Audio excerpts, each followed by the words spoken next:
Salut les copains, j'espère que vous allez bien. Je vous accueille dans un nouveau décor.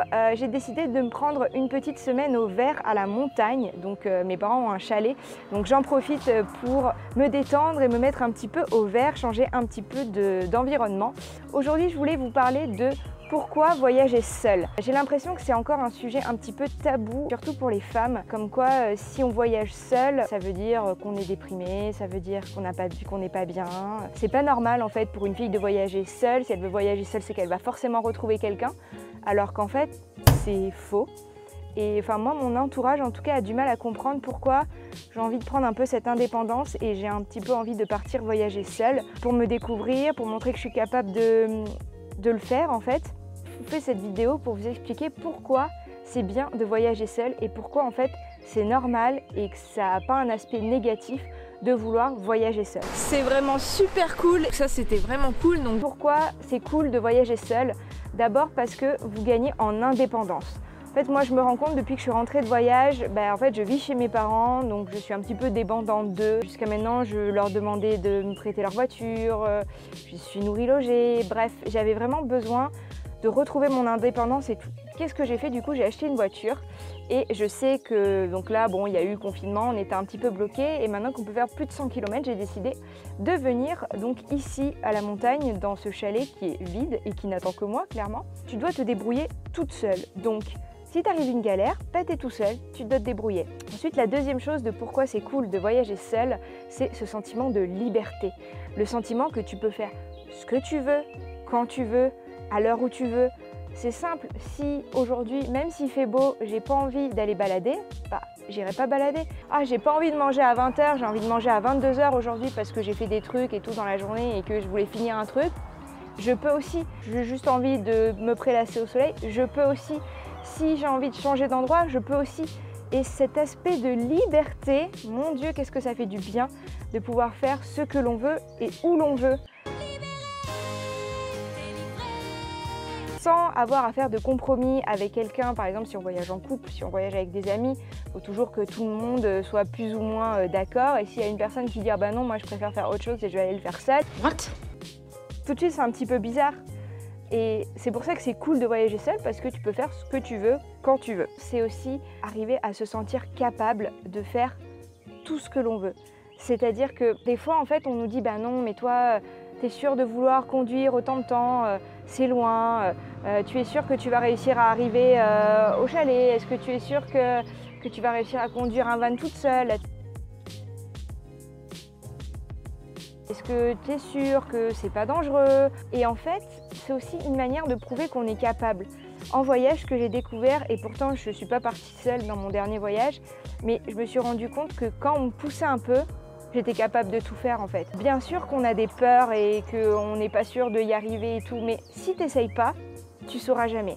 Et tu peux essayer et ça peut être un échec. Tu peux essayer et tu peux te planter. Si tu sais pas du tout conduire une voiture, peut-être entraîne-toi un petit peu avant pour te sentir mieux, pour te sentir plus en sécurité. Et puis après, vas-y. Je trouve que le voyage solo, on n'est pas aussi non plus obligé du jour au lendemain de se dire bon bah vas-y, je plaque tout et je pars en sac à dos à l'autre bout du monde. Alors oui, si tu as la volonté de faire ça, tu peux y aller, il n'y a vraiment pas de souci, au contraire, je t'encourage vivement. Mais si tu as des peurs et que tu as envie de voyager seul, mais que tu ne sais pas trop encore jusqu'où tu peux aller, fais-le petit pas par petit pas. En fait, moi, j'ai vraiment jamais voyagé seul. Par exemple, là, mon premier défi, c'était prendre ma voiture et d'aller vivre dans mon chalet. Bon, c'était un endroit gratuit que je connaissais, mais il fallait que je fasse la route toute seule, il fallait que je m'occupe toute seule, donc c'était un petit pas, vous voyez.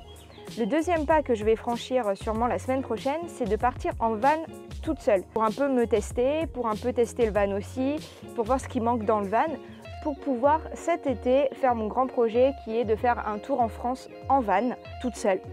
Et de rencontrer des gens sur la route. Et c'est vraiment ça que je veux faire. On n'est pas obligé de tout plaquer et de partir à sac à dos à l'autre bout du monde pour voyager seul. Déjà juste en France, juste se faire un petit week-end, 4 jours, une semaine, un peu plus. Après la France, peut-être un pays européen. Avant d'aller plus loin, c'est aussi ok en fait. C'est à toi de choisir quelque chose où tu te sens bien et quelque chose qui te rassure. Des fois, c'est petit pas par petit pas que tu vas arriver au final à ton but et être une voyageuse solo du tour du monde. Le quatrième avantage de voyager seul, c'est aussi de se retrouver un petit peu avec soi-même, de retrouver un petit peu ses envies, parce que souvent quand on est entouré de plein de gens, ils nous influencent d'une certaine manière, et après, est-ce qu'on fait pas ça un petit peu parce que c'est la société ou l'entourage qui te pousse dans cette direction? Je trouve que des fois, en fait, voyager seul, c'est se dire, comme je fais ce que je veux, je me retrouve avec moi-même et qu'est-ce que j'ai envie vraiment au fond et qu'est-ce que j'ai envie vraiment de faire, qu'est-ce que j'ai envie vraiment de vivre dans ma vie. Et du coup, c'est hyper intéressant et il y a des réflexions qui arrivent vraiment en vous, des réflexions sur vraiment tout et n'importe quoi. Je trouve que c'est un super bon exercice, notamment de développement personnel, où tu vas te retrouver avec toi-même. Et en fait, sans t'en rendre compte, tu vas réfléchir à des trucs où tu te dis « Putain, j'ai réussi à faire ça. Ah, ben c'est super !» Ou « Oh là là, vraiment, là j'ai découvert un truc incroyable que j'aurais jamais découvert si j'avais pas été seule. » Ou que je serais jamais allée si j'avais pas été seule. Tout ça pour vous dire que chaque voyage est unique. Qu'on soit en couple, entre amis ou seul, on vit toujours un voyage unique et différent. Même quand on voit sur les blogs voyages ou d'autres voyageurs qui sont allés à tel endroit, à tel endroit, à tel endroit, même si toi tu vas vivre une expérience différente. Et c'est ça la beauté du voyage en fait, c'est que même si tu t'inspires des autres, ton expérience sera jamais la même que les autres. La dernière chose que je voulais vous dire, c'est de comment préparer son voyage solo. Souvent, quand on part seul pour la première fois, on a des peurs, on a des croyances limitantes, je vais pas y arriver, conduire un van, j'ai jamais fait, je sais pas faire ci, je sais pas faire ça, et si je me perds, et si je fais des mauvaises rencontres. Il y a plein de questions qu'on se pose quand on est voyageuse seule. Mais pour savoir vraiment la réalité du terrain, en fait, il faut juste y aller, il faut juste passer à l'action. Et pourquoi je te dis tout ça aujourd'hui? Parce que je trouve que c'est toujours encore tabou de dire qu'on est une femme seule qui voyage, même en France, même en Europe. Ça se démocratise de plus en plus, il y a de plus en plus de girls qui y vont à fond. Et c'est pour ça que depuis 2 ans, j'ai créé la web série Chat Voyageuse qui est sur YouTube, qui est sur cette chaîne. Va voir les épisodes si t'es pas allé voir. Où je rencontre des voyageuses qui ont réussi à sauter le pas, qui ont voyagé seules et qui vous partagent un peu leurs expériences de voyageuses pour vous motiver ensuite. Donc déjà, j'espère que ces vidéos vous aident. Mais aujourd'hui, je voudrais aller plus loin. J'ai envie de vous aider à franchir le pas, à déconstruire vos croyances limitantes, vos peurs, et d'avancer petit à petit avec vous pour que vous fassiez ce travail et que vous viviez cette expérience qui est incroyable. Voilà, comme je vous l'ai dit, je me suis lancé le défi cette année de voyager seule pour pouvoir plus en parler et plus vous accompagner. Et pourquoi je vous dis tout ça?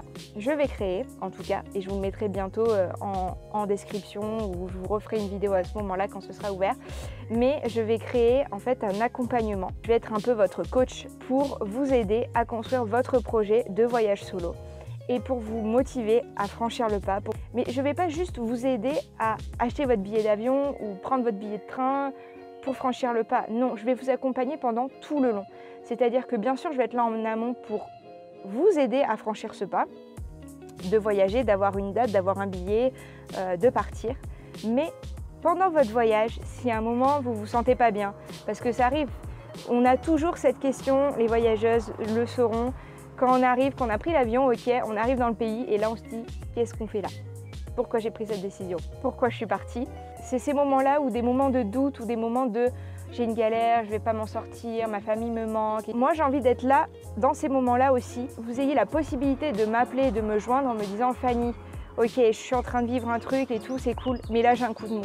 Là je suis un peu perdue, je me sens pas très bien, etc. Ça peut être juste un coup de mou où je vais vous rebooster en vous disant qu'il faut y aller, qu'il faut pas lâcher et qu'à la fin ça va être une expérience incroyable. Et mon dernier job, c'est au retour, de vous accompagner au retour. Parce que je vous mets la vidéo là, si je la sors d'ici là. Le retour de voyage peut être aussi difficile.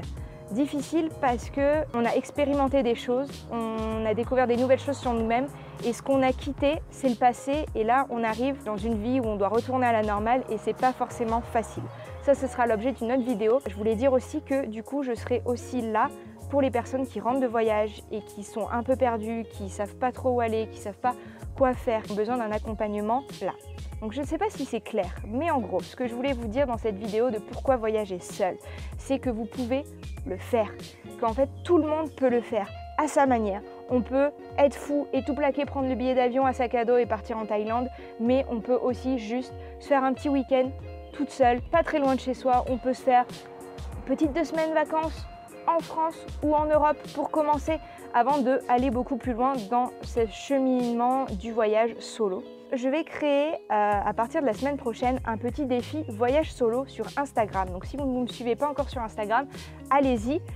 Ça peut vous permettre de vous donner des pistes si vous m'aimez bien en fait. Et si vous sentez que vous avez besoin de quelqu'un pour vous aiguiller et pour vous aider, je vais bientôt créer cet accompagnement de voyageuse solo. Je suis en train de créer tout ça, ça va prendre un petit peu de temps.